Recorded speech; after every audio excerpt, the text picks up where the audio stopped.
morning sa inyo lahat and welcome back to my channel. So sa video na ito, update lang po sa mga halaman ko dito sa loob ng mini greenhouse.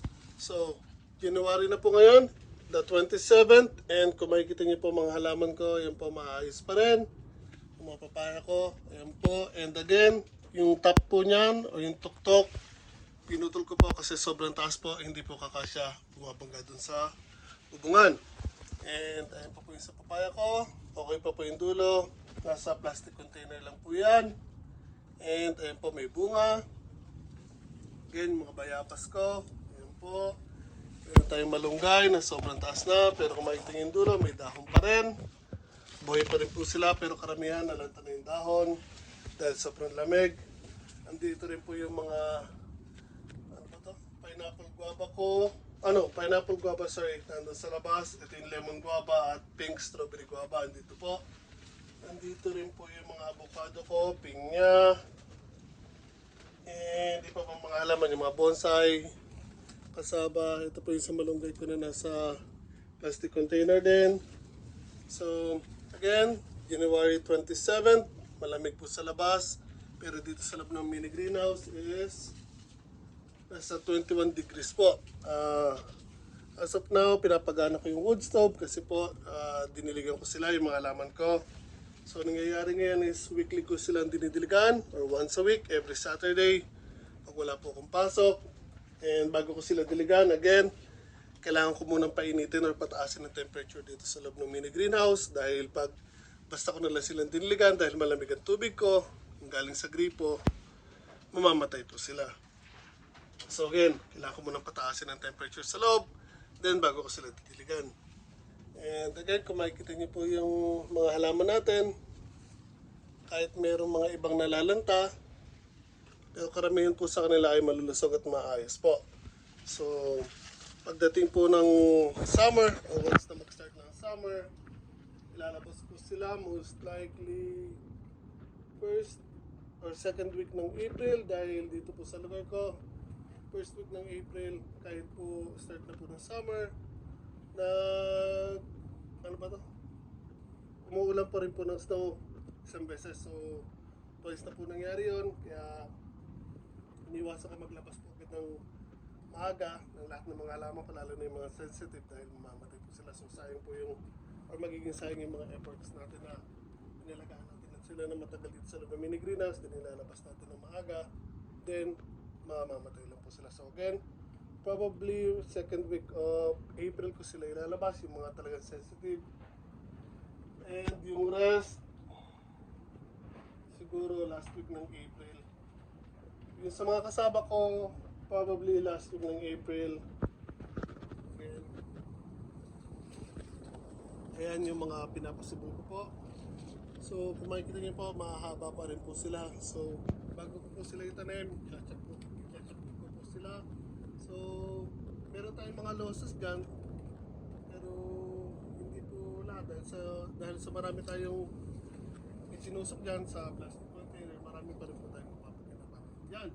So chachap natin sa mga sizes na kailangan natin and itatanim ko sila last week ng April. So depende po sa lugar dito sa Japan, pwede po kayo magtanim ng kasaba kung mainit na po agad sa lugar. So hindi po kasi lahat ng lugar dito sa Japan is same ang time na umiinit yung lugar. Dito sa lugar ko, talaga mainit po is last week ng April.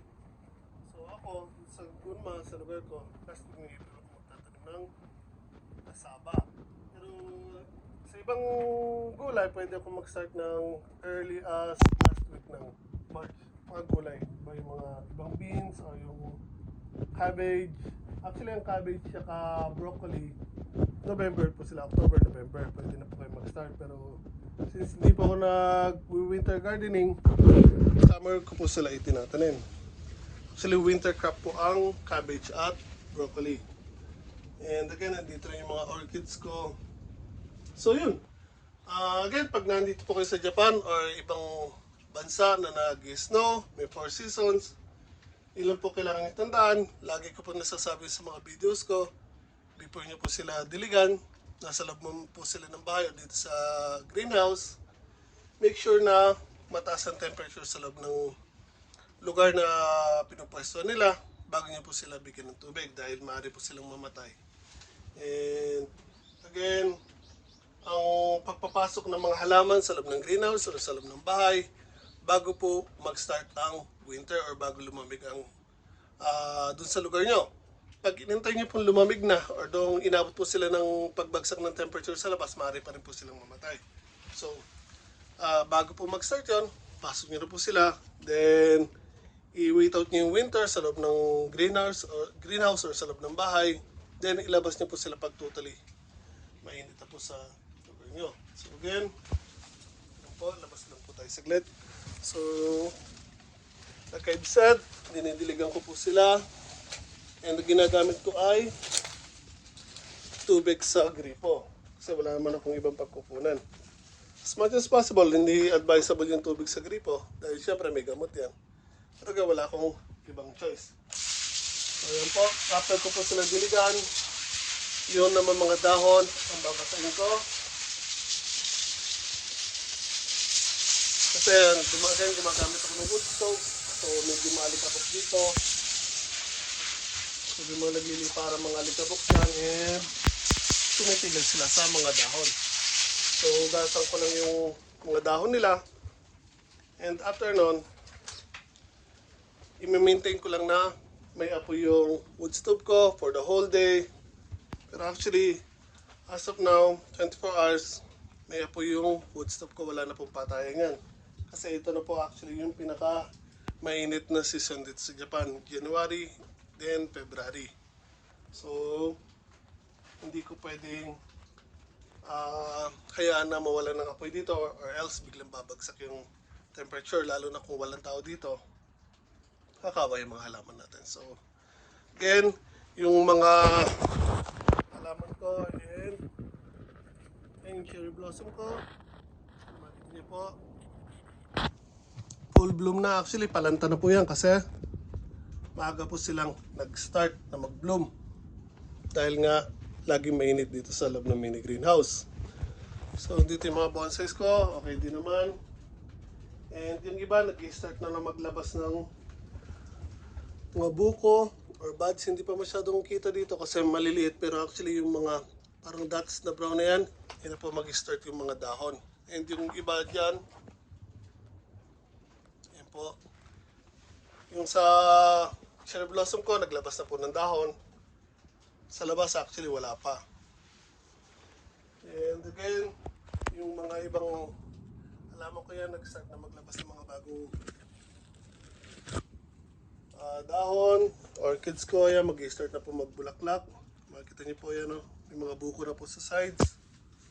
So yun, update ko lang po kayo sa mga halaman ko dito sa loob ng mini greenhouse. So again, kung makikita niyo po, maayos po silang lahat. So kung meron po kayong katanungan at gusto pong malaman sa pag-aalaga ng mga tropical fruits, marami po akong videos na nai-upload po sa YouTube channel ko. Paki-check nyo lang po sila. And for sure may mapupulot po kayong mga aral sa kanila. And kung meron po kayong gustong malaman and suggestions, comment lang po kayo. And magre-reply po ako pa once na nabasa po sila. So again, sana po nagustuhan niyo po ang binahagi ko sa inyo. And ingat po tayong lahat palagi. Learning as I go, Dash John Kyon. Gardening po dito sa Japan. Peace out.